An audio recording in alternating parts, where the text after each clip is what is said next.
তো তুমি কি করো? কিছু না। কি?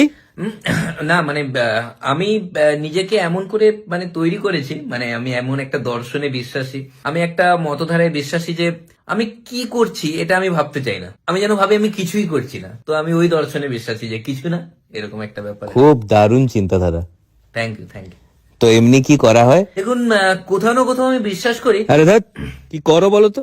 একটা মাল্টি ন্যাশনাল কোম্পানিতে বাহ। আমি 3 বছর জবের জন্য ট্রাই করে ব্যর্থ হওয়ার পর যখন আমি ভাবলাম যে 3 বছর তো নষ্ট হয়ে গেছে, এবার ভালো কিছু করা যায়। তো আমার টার্গেট মেনলি ইউপিএসসি ছিল, কিন্তু ইউপিএসসি সিলেবাসটা আমার অতটা পছন্দ ছিল না। তো আমি ডাব্লিউবিসিএস এর জন্য আমি ভাবলাম ট্রাই করবো। আর ডাব্লিউবিসিএস ও কঠিন, তো প্রথম অ্যাটেম্পটে হবে না আমি জানতাম। ডাব্লিউবিসিএস আমার প্রথম অ্যাটেম্পটে হয়নি, কিন্তু সেকেন্ড অ্যাটেম্পটে ডাব্লিউবিসিএস ক্র্যাক করে ভালো কিছু করার স্বপ্নে যখন আমি ব্যর্থ হলাম, যখন পারলাম না, তখন আমি ভাবলাম যে না, এবার এর থেকেও বড় কিছু আমাকে করতে হবে। বিজনেস, বড় বিজনেস করবো এরকম একটা মাথায় ছিল। মানে 2 লাখ টাকা দিয়ে বিজনেস স্টার্ট করেছিলাম, কিন্তু এই মোমেন্টে আমার 15 থেকে 20 লাখ টাকা, বাহ, দারুণ ব্যাপার। থ্যাংক ইউ, বাজারে ধার আছে আর কি। ধ্যাৎ, বেকার ছেলে কোথাকার। বাট আরে কোথায় চলে যাচ্ছেন?